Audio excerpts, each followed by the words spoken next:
That's the only thing I really had to explain sometimes with the younger students. When I'd get out of my chair, they'd be like, oh my God,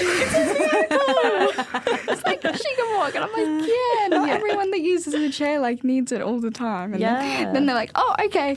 But I just found it quite funny. And then I would joke about it with my friends. Every time I'd get up, I'd be like, oh my God, guys, look.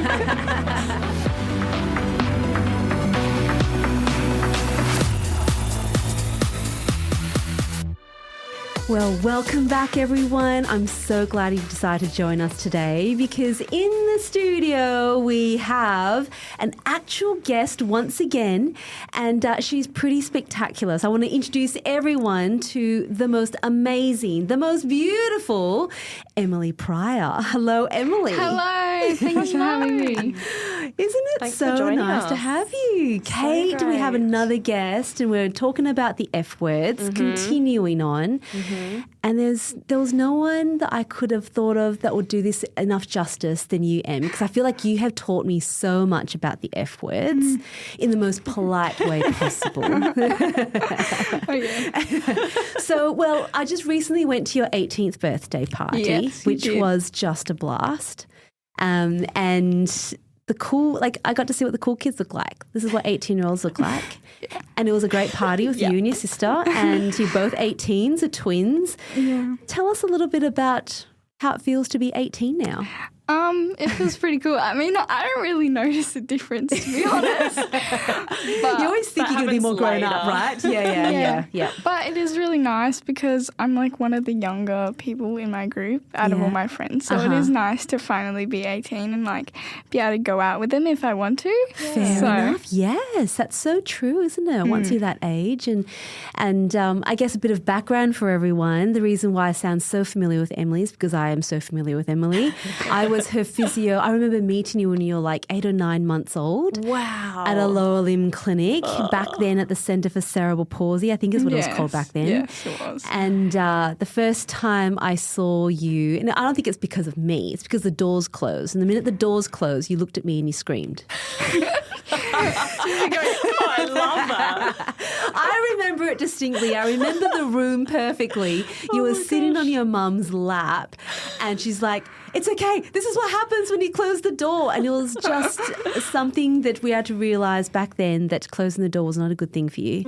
And it was probably because of all the early hospital appointments that you had as a little baby, because you did come a little bit early. Yes. As your mum did describe in your 18th birthday speech. Yes. Yes. And so it was probably because of that. But look, I've known you for a really long time. I was your physio for the early intervention phase, and you got a little bit older and you went to high school, and I was like, oh my goodness, she's getting so big, and now you're 18. And so we thought, Kate and I were like, well, if we want to talk about friends. And you have, when I went to your party, I was just gobsmacked by how many friends you have. Yeah, it was a big party. I was like, wow, there's so many people here. I don't know what to do. It was amazing. Packed. It was absolutely packed. And your parents' friends were there. A lot of your school friends were there. And I thought, well, let's talk a little bit about that, because there's people who come on this journey and they haven't been in this area before. And it's so good for them to hear from someone like you. Most definitely. Been there and done it, the good and the bad and the not so great, and how you change it around. Yeah. Yeah. Very valuable insight. Right? Yeah. Are you ready? Yes. Are you ready for some questions?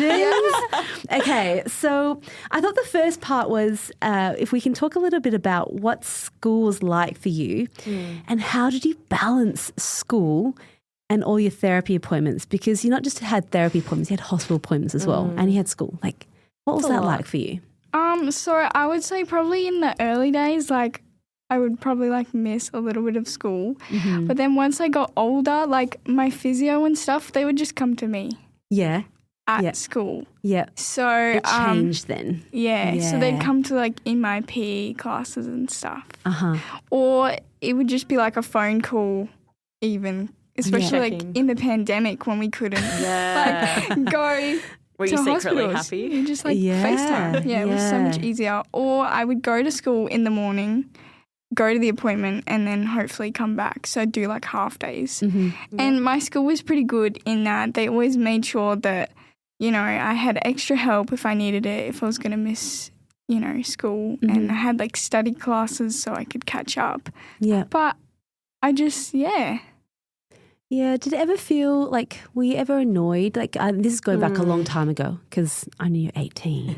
But, when you were sort of in primary school and you had to get out of school to go to appointments, like, did it ever annoy you, or did you feel like it was just part of it? Or was it sometimes a treat to leave school early? I feel like it depends what it was. Sometimes it was good. Sometimes also like, it really depends what I was doing at school. Like if it was a class I enjoyed, I would be like, I really don't want to miss this.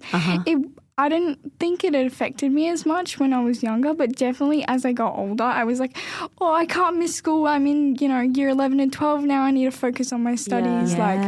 So that kind of did annoy me, as I got older, but I mean, it was less and less. Can I ask what you did about that? Like, was that sort of as you were coming into having more of a say in how much therapy you did and when you did it?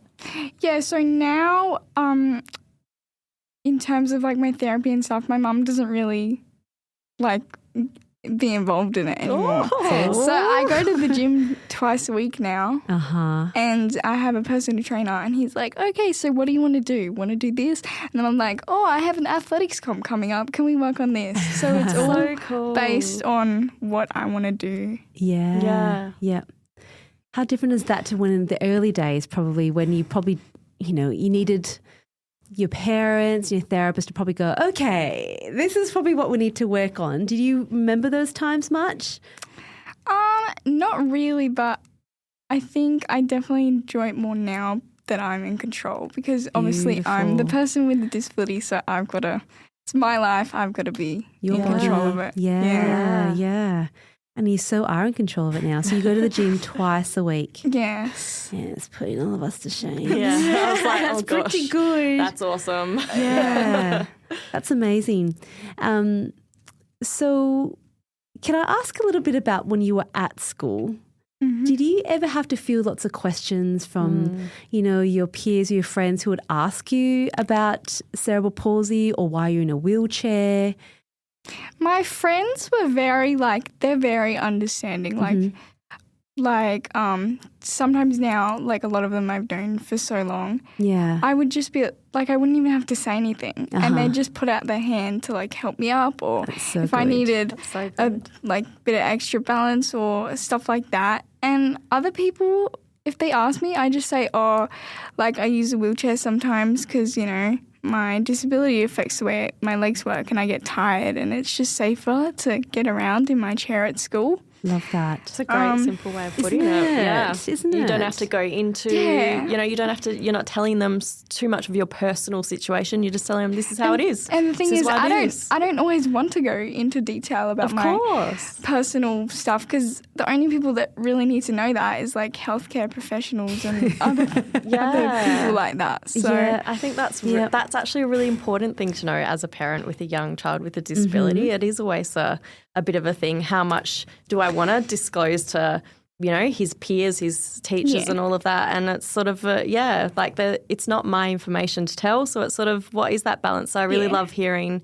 how you describe it. So then that can help me with how I can tell his friends why he's in a wheelchair and but he can walk sometimes, but he uses a wheelchair sometimes. That's the only thing I've really had to explain sometimes with the younger students. When I'd get out of my chair, they'd be like, oh my God, it's a miracle. It's she can walk. And I'm like, not everyone that uses a chair needs it all the time. And then they're like, oh, okay. But I just found it quite funny. And then I would joke about it with my friends. Every time I'd get up, I'd be like, oh my God, guys. Oh my gosh, I can suddenly walk. Yeah. And how do you decide that? Trick. How do you decide when you might bring your chair with you or when you might walk? Yeah. Obviously, this is a podcast. No one can see you, so you might need to describe it. Obviously, it's usually on the days obviously I go to TAFE now, so I'm there all day. So it's on the days where I know I'm going to be somewhere out all day doing stuff, moving around. And at school, using my wheelchair was more just for safety, because people, one, it was really quick to get to class, and people, they're doing their own thing. They don't watch where they're going. Paying attention. I'm constantly having to be watch out. Whereas if I wasn't in my chair, I'd probably be getting knocked over. Yeah. Right. Wow. Okay. Yeah. I kind of like it though. It's like a little safety barrier. I get it. Yeah. I get it. Yeah. And I like that you've come to that place where you can so beautifully articulate when you want to be in your chair and when you don't want to be in your chair. What are examples of when you're not in your chair? Probably like around the house or like at my friend's house, in an environment where I know that I'm safe and I've got people around me to help me if I need it. That's usually where. And I don't use it at the gym either because obviously like there's some exercises that I can do where I don't need my chair for that. Yeah. So you really plan ahead. Like you think about it, what you want to be able to do, and if you know your environment really well, then you might go without. Yeah. But if you don't know, that's be safe. And sometimes I bring it just in case and I don't end up using it, but I like to have it there just as an option. Yeah. Like even at my party, I was at my house, but because I was going around seeing everyone and you know, there was a lot of people and I was like, oh, instead of getting a chair, I just got my mum to bring my chair from upstairs so I could sit in it and like, you know, have somewhere to sit because my legs were very tired by the end. I woke up the next day and I was like, oh my God, I've got DOMS because I haven't done anything. Oh my gosh. That was cool. Every time I looked back, I was like, oh no, she's walking around. The next moment I saw she's eating her paella sitting in a chair, and like you were just changing it up. Just I'm like really surprised I didn't fall over because I thought I was going to fall over for sure, but. There you go. You did a people. great job of managing that. And I wasn't wearing my AFOs either. So. Oh, wow. Wow. I feel like we should talk about AFOs. Yeah. Should we? Yeah, go for it. Another thing I'm interested in because I know I don't know if you found it, but I hear there's an age where suddenly AFOs aren't cool anymore. And I definitely haven't been wearing them as much. But I do still wear them when I feel like I need to. Yeah. Like, and when is that? What do you feel like is it that you need to? Like sometime when I was at school, I definitely still wore them, especially for when I had something like woodwork or home ec where I was standing a lot. Okay. Because it helped with my stability. Yeah. Or I just wear them when my physio is like, oh, you probably look like you need to wear. That's good. Hey, at least you're listening. Yeah. You're not rebelling too much. Yeah. But like I don't hate them. I don't despise of them. Like I know it's important to wear them. That's awesome. Yeah. So you can tell there's a difference when you wear them. Like there is a clear difference. But I also have kind of got to the stage where if I was wearing them too much, I don't want to rely on them all the time. Yeah. Okay. Because they were holding me back for certain exercises that I was doing at the gym. Yeah, right. Okay. For example, it's way easier to not wear AFOs when you're doing the leg press. Oh, yeah. I could totally understand that. Absolutely. Or like when you're doing calf raises, just it's good without them for sometimes because you get more range. Because AFOs kind of restrict your movement sometimes. They do. Yeah. So as an adult now, when do you wear your AFOs now? Because you're not at school doing woodwork anymore. No. When would you choose to wear them?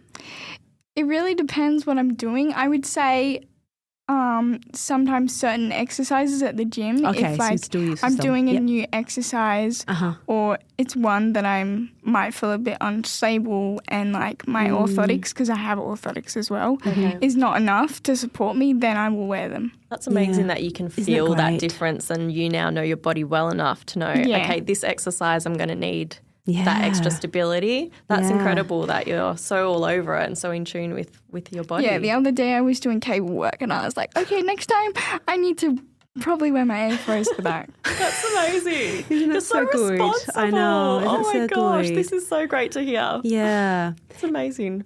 Is there any... Oh, sorry. No, you go. I was just going to say, like now coming into adulthood, is there anything that you struggle to explain to people or any questions that you struggle with at all? Like whether it be friends or like new people that you meet at TAFE or... Not really. I just sort of explain it the way that I've always explained and hope that they understand. And if they don't, then I just their problem. give them, just be like, oh well. That's on you. off. Thank you. Yeah, that's awesome. That's just amazing. That is so cool. So let's just talk a little bit more about I mean, you have so many friends and you have so many activities, and I guess it's because you do so much and you meet people in different places, right? Yeah. Do you want to just explain to our audience a bit, because a lot of the people who listen are parents of young children, and they're kind of just going through and going, oh my goodness, what can I do? What should I engage in? So when you went through school, what did you do after school? What did you do on the weekends? Well, I try to just make my life not always about therapy. I try to just have fun and like go to my friends' houses as much as possible. Yes. I go camping with my family like all the time. Love it. Try not to, have therapy in the school holidays. Beautiful. Try and just participate in everything I can. Like I did athletics through school. I did the ACC, got my ACC letters, and through school and all that. There was all these inclusive carnivals that I did through school, so I got involved with that. I do seated throws for athletics, which is pretty fun. I love it. I'm not as competitive as my sister, but I just do it for fun and to get involved and have a go. It sounds like you probably have different groups of friends at every different activity. I can see how you could collect so many and have such a big 18th now. Yeah. You're just so involved. Yeah. That's incredible. So that's really been a priority for you, is making sure that you're doing what the other kids your age are doing and that you're a part of it. Because I'm like, my mum and my parents would always say to me, like, we don't want to make it like you to miss out on stuff just because you're doing therapy all the time. We don't want you like it to make it like you're doing therapy all the time. Yeah, it's Like, a balance. Yeah. Yep.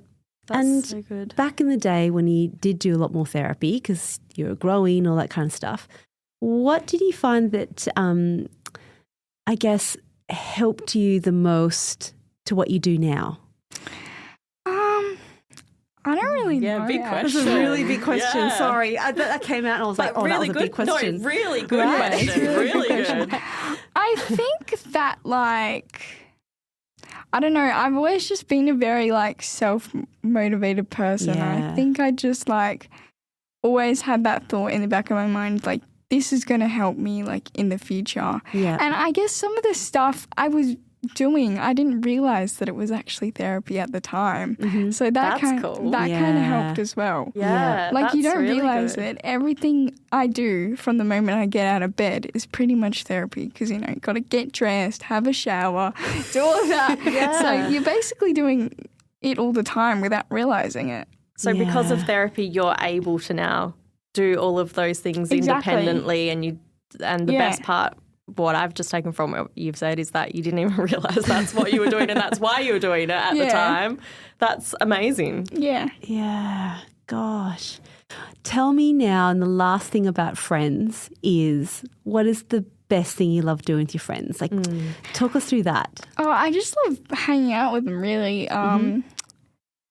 Probably just like going to their house. I live near the beach now, so some go to the beach and like love swimming in the pool. Just being in their company, laughing with them, having a great time like any other teenager would. Love that. Yeah. And Going shopping. Oh, yeah. yes. Got to add that one in there. Gotta spend all your birthday money somehow, right? Yes, I've got to. Well, I think I'm actually going to save it up for my next trip to Japan, even though I've just been. Yes. Oh, awesome. Tell everyone a little bit about that, Please tell me about that. That was so amazing. So we went to the snow, which is the first time I've seen snow. Was it? So I got a little bit emotional, Cool. I would too. At my age, I'd still get emotional. So I went on the little sled and my sister was walking around with me. I was the target for most of the snowballs. Fabulous. That's great. But it was really fun and super accessible too. And everyone's just super nice and you get wheeled everywhere. Like they're like, oh, skip the lines, come this way. That's so good to know. Yeah. Yeah, there's always a bit of fear for me. I know of going somewhere unknown with my child who uses a wheelchair, not knowing. And so hearing this, I think there's a lot of people out there that it's nice for us to hear. Yeah. You just got to sort of get out there. Yeah. Really.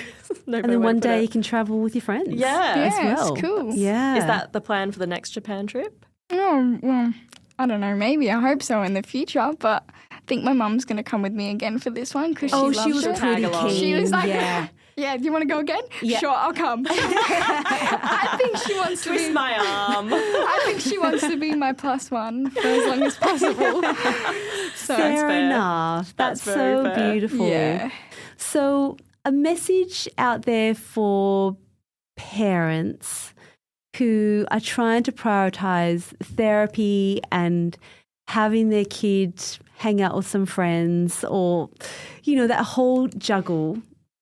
What would you say to them? What would be your advice? I be for would them? just say make sure that it's fun and make sure that, like, obviously you still got to have therapy. It's still got to be there, but make sure that they get to experience everything that, like a normal kid would do. I love that. Awesome. That is so cool. That's fantastic. That's great advice. It is great advice, and it might sound simple reflectively, but it's not that simple.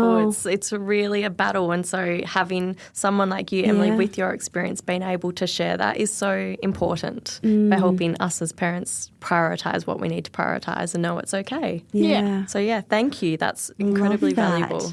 Love that. Well, we've covered friends with you. I'm hoping you can come back for another podcast recording. Yes, and I please. reckon you touched on the word fun there. And I feel like, oh my gosh, there's fun and future we could talk about. But can we chat again and talk about more F words? Sure. Fabulous. That'd be awesome. Okay. Well, I hope everyone enjoyed that. Emily, thank you so much for talking to us about just your beautiful life and the things that you've been doing, because it's very, very good for all of us to learn from each other. And you've been a remarkable teacher. You have. You're very welcome. I always love coming in here. So. Oh, good.